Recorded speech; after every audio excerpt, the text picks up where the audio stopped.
Franchement, heureusement que cette semaine, on a eu dans l'actualité autour des super-héros Marvel Studios qui a droppé le teaser de Deadpool 3, mais également le casting officiel des 4 Fantastiques et aussi le premier trailer de X-Men 97, parce que sinon, si on aurait eu juste Madame Web, ça aurait été miteux. Bonjour à vous ou bonsoir, ça dépend bien évidemment à quel moment vous regarderez cette vidéo, mais dans tous les cas, j'espère que ça ira pour vous. Vous avez vu le titre et la miniature sans doute, on va évidemment parler de Madame Web, je vais parler de Madame Web, mais je précise quand même que ce n'est pas une vidéo critique et avis autour du film, parce que je ne l'ai pas vu tout simplement et j'en ai pas du tout envie, et d'ailleurs les retours que j'ai vus ou entendus depuis quelques jours autour du film ont consolidé le sentiment que je me faisais à l'égard du film avant qu'il ne sorte, et c'est même bien pire, j'ai l'impression, mais en tout cas, justement, par rapport à cette vidéo, ce ne sera pas une critique autour du film, mais une vidéo pour parler des retours autour du film de manière générale depuis qu'il est sorti, et surtout de Sony Pictures et du traitement qu'ils ont finalement à l'égard de la licence Spider-Man au cinéma en live action. Je ne parlerai pas du cadre de l'animation, évidemment c'est un tout autre domaine et c'est assez énigmatique de se dire que ça vient quand même du même studio, et je ne parlerai pas non plus des autres licences et des autres films qu'ils ont réalisés, produits, etc. dans leur histoire. Je vais seulement me consacrer à la licence Spider-Man en live action. Et parce que depuis que Madame Web est sortie, on va y aller franco, depuis que le film est sorti ces derniers jours, beaucoup l'ont vu, en ont parlé sur les réseaux sociaux ou même YouTube, etc. Et beaucoup de personnes s'accordent à dire que c'est mauvais, c'est pas ouf, c'est catastrophique, l'un des pires films de super-héros qui a été jamais fait. Même certains films qui sont sortis l'année dernière, et pourtant ça n'a pas été du tout une grande année, hein, pour les films de super-héros tels que Ant-Man 3 ou même The Flash, sont absolument géniaux à côté de Madame Web. Même Morbius est mieux d'après certains. C'est assez ouf donc comme avis en vrai.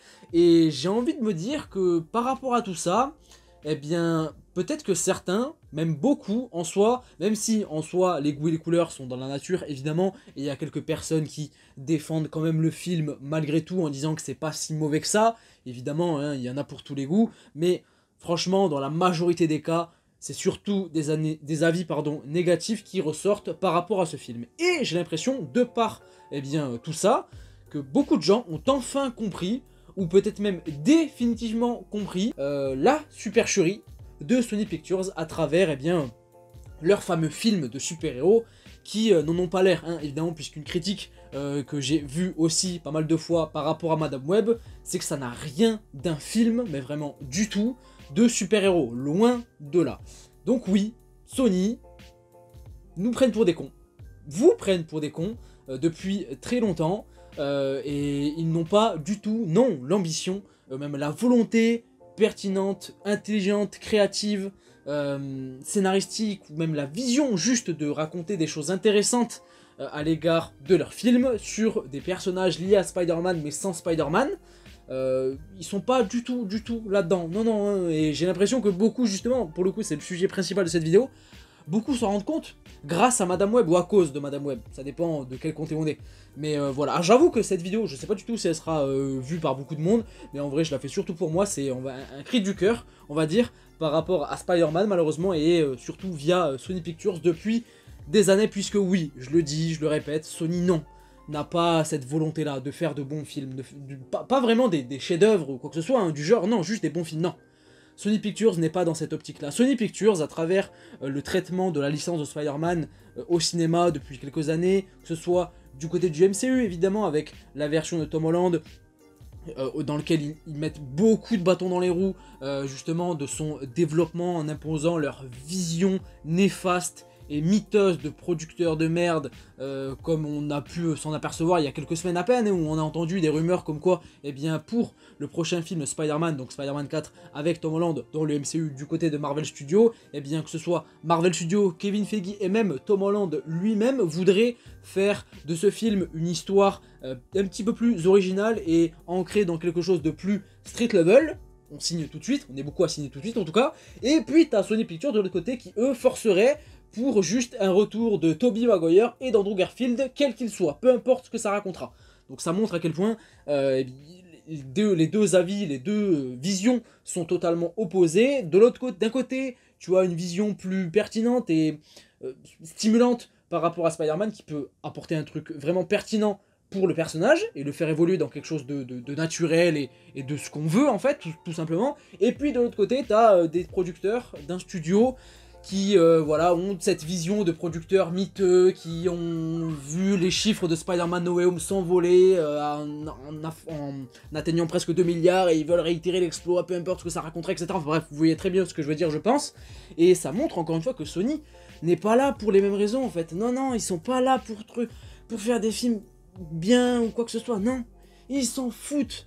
Ils s'en foutent royalement et c'est dommageable et c'est même frustrant pour nous en tant que fans déjà de super-héros mais surtout de Spider-Man, puisque j'ai l'impression qu'à travers justement cette idée de faire des films de super-héros, enfin du moins de créer un univers partagé sur les personnages de Spider-Man sans lui, il y a cette idée de premièrement surfer évidemment sur Spider-Man, la popularité de ce personnage, alors que je crois qu'ils ont tout faux dans la manière dont ils s'y prennent, et deuxièmement ils ont envie évidemment de surfer sur le MCU d'un côté parce que bien l'univers partagé c'est eux qui ont un petit peu initié le délire, donc ils ont envie d'avoir leur truc à eux, et deuxièmement surfer sur le MCU au cas où, si jamais, eh bien à travers les films qu'ils produisent, un jour il y a Kevin Feige qui toque à leur porte en disant putain c'est trop bien ce que vous faites, c'est génial, venez dans notre univers.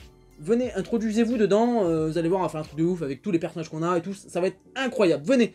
Sauf que non, ils sont pas du tout dans cette optique-là. Marvel Studios et Kevin Feige, ils tolèrent déjà la collaboration auprès de Sony pour Spider-Man, le personnage en tant que tel, et je pense que ça les fait bien chier, vraiment, mais ils ont pas envie de se coltiner le reste de la clique, là, Morbius, Venom, etc., pas du tout, et c'est tout à leur honneur, et merci de ne pas en avoir avis. Directement. Mais surfer, oui, sur Spider-Man, même s'ils s'y prennent pas de la même manière, puisque j'ai l'impression qu'ils ont en tête, oui, que Spider-Man est un des super-héros les plus populaires de tous les temps depuis des décennies et des décennies, clairement dans le top 3 et de loin, et c'est trop bien, évidemment, parce que c'est un personnage absolument génial, et de ce fait que beaucoup de gens connaissent Spider-Man, eh bien, ils croient que tout le monde connaît son univers, à proprement parler, et les autres personnages qui peuvent graviter autour de lui, tels que des méchants ou autres. Sauf que non. En fait, Morbius, on s'en fout. Même moi qui suis un amateur, un lecteur de comics absolument fan de Spider-Man, Morbius, moi, il m'intéresse pas. Il m'intéresse déjà pas pour être le méchant principal d'un film Spider-Man carrément. Donc, un truc solo sur lui sans Spider-Man, ça m'intéresse beaucoup moins. Et puis, Madame Web, Venom, enfin... Non, en fait, on s'en fout, sans Spider-Man, ça a quel intérêt? On s'en bat les reins, complètement. Et j'ai l'impression que Sony, ils sont dans cette optique-là. Tout le monde connaît Spider-Man, donc vas-y, faire un film truc Morbius, on va faire des références, des petits détails, easter eggs autour de Spider-Man, ça va donner envie aux gens. Non, ça intéresse personne, c'est pour ça que ces films ont floppé. Il y a que Venom qui s'en tire, voilà, qui s'en tire évidemment, parce que Venom, c'est une exception. Venom, ça fait déjà très longtemps qu'il est, qu'il figure parmi les méchants les plus populaires et les plus appréciés de Spider-Man, déjà clairement dans le top 3 je pense de beaucoup de personnes, donc rien que ça joue, incarné par Tom Hardy d'ailleurs, et d'ailleurs Tom Hardy depuis qu'il incarne Venom, sa carrière, c'est plus trop ça j'ai l'impression, et surtout Venom il est vendeur, c'est un gros monstre tout noir avec des grands yeux blancs absolument monstrueux, avec une grande langue, de grandes dents, une grande bouche, il est vendeur le bonhomme quand même, plus vendeur qu'un simple vampire ou... qu'une demoiselle qui a des prémonitions du futur ou quoi que ce soit. C'est beaucoup plus vendeur, c'est différent. Mais ça ne marche pas, ça floppe. Après ils sont forts parce que leurs films ne coûtent pas très cher. Donc forcément, à travers le box-office qu'ils font, qui est miteux, Morbius, je crois que c'est 150 millions, j'ai pas le chiffre exact, mais on dépasse pas du tout les 150, 160, 170 millions. On va pas vraiment du tout au-delà de ça. Et en termes de films de super-héros, en termes de chiffres, c'est pas foufou du tout, clairement, mais... c'est pas non plus catastrophique pour eux puisque le budget il est pas très élevé, donc quelque part ils arrivent à être rentables peut-être sur certains aspects, sur le long terme on va dire, ou du moins à ne pas, du moins à limiter la casse globalement, mais voilà quoi, c'est alarmant, ça ne marche pas, on s'en fout, même Madame Web là en ce moment, les avis sont pas ouf, sont catastrophiques, le bouche à oreille et va être calamiteux, donc ça ne va pas aider le film à marcher au box-office, ça va être un flop monumental, même moi je pense un pire que Morbius, c'est dire à quel point ils sont totalement à côté de la plaque, mais ils continuent, ils forcent avec leur délire. Il y a Kraven qui sort cette année, Venom 3, putain il a une trilogie Venom à lui tout seul, c'est un truc de ouf, sans Spider-Man en plus, j'ai du mal à y croire, enfin bref, et en plus, ce qui est fort c'est que à la rigueur, faire un truc sans le personnage principal, sans Spider-Man, ok, mais dans ce cas-là, d'un point de vue créatif, permets-toi d'avoir une ambition, une vision vraiment qui peuvent valoir le détour, surtout sans Spider-Man, et permets-toi de faire des choses que tu ne pourrais pas faire avec Spider-Man justement. Pourquoi ne pas avoir fait un film Venom, le premier, le deuxième, etc. Mais un truc vraiment R-rated, horrifique, violent, de ouf, que tu ne peux pas faire si Spider-Man est là. Parce que Spider-Man, voilà, c'est pour le grand public, c'est pour les enfants, donc ça doit être dans une classification plutôt familiale, donc tu peux pas te permettre de faire ces trucs-là. Mais il est tout seul, y a pas Spider-Man, Venom, vas-y à fond dans le délire, fais un truc monstrueux, hyper gore. Morbius, pareil, c'est un vampire. Qui dit vampire dit sang. Vas-y à fond, éclate-toi. Propose quelque chose. Non. Non, non, comme j'ai dit, ils sont pas là pour ça. Ils sont pas là pour apporter quelque chose de pertinent, de faire des vrais films de super-héros, ou juste de vrais films tout court. Pas simplement des films de super-héros ou quoi que ce soit, juste des vrais films tout court. Non, ils sont pas là pour ça, ils sont là pour voilà, surfer sur le truc, faire des choses qui cassent pas trois pattes à un canard, mais vraiment pas du tout. Histoire de dire, ah, regardez, nous aussi on a notre univers partagé, nous aussi on a de bons acteurs en plus, et c'est là où ce studio me répugne dans un premier temps par rapport à ce qu'ils font via Spider-Man, les bâtons dans les roues qu'ils mettent au développement du Spider-Man de Tom Holland, je l'ai déjà dit donc je me le répète, c'est ignoble, c'est chiant, de ouf. Deuxièmement, par rapport à ce qu'ils font à l'univers de Spider-Man, au-delà même du personnage principal, à son univers, tu vois, et à certains personnages qu'on aurait pu avoir du côté du MCU, avec la version de Tom Holland. Par exemple, Kraven, ça aurait été trop cool de le voir en tant que méchant principal d'un film Spider-Man de Tom Holland. Ça aurait été génial, et c'était même prévu, je crois, à la base. Mais non, c'est pas possible, pourquoi? Parce que Sony a leur vision du truc, et a envie de faire un projet solo. Donc il maltraite en quelque sorte l'univers de Spider-Man, en handicapant l'actuel, Tom Holland, du côté du MCU, et ce qui pourrait être fait avec lui, mais ne peut pas être fait parce que bah, ils ont envie de tourner l'univers de Spider-Man en leur faveur un petit peu quand même. Donc voilà, ça c'est chiant. Et troisièmement, du coup c'était le deuxième point, l'univers de Spider-Man. Troisièmement, ils sont pas réglo, professionnellement parlant. Puisqu'on a appris que Dakota Johnson, donc l'actrice voilà, qui incarne le personnage principal de Madame Web, Cassandra Webb, à travers la promo du film il y a quelques jours, a déclaré, d'elle-même, hein, attention, que après avoir signé pour le film, Sony a drastiquement, mais vraiment drastiquement, apparemment, changé le scénario et le script du film, qui n'avait absolument rien à voir avec ce qu'elle avait lu et ce qu'on lui avait proposé de base. Et à travers ça, c'est dégueulasse. Qui fait ça? Qui à Hollywood fait ça? Qui se permet de faire ça? Ça montre à quel point ce studio, mais waouh, comment se fait-il qu'ils arrivent encore à être là?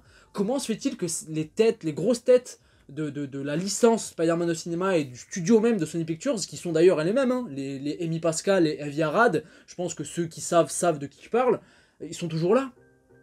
Ils ont des casseroles, ils ont un nombre de casseroles absolument énorme derrière eux, mais ils sont toujours là. Et ils continuent à faire leur truc. Voilà, à faire leur truc. C'est absolument dingue. Et beaucoup de personnes, j'ai l'impression, encore une fois, puisque c'est le sujet principal de cette vidéo, se sont rendus compte de la... Oui, de la supercherie. De la supercherie, de la connerie qu'est Sony Pictures. Avec Madame Web. Enfin. Franchement, enfin. Ça me réjouit pas, enfin...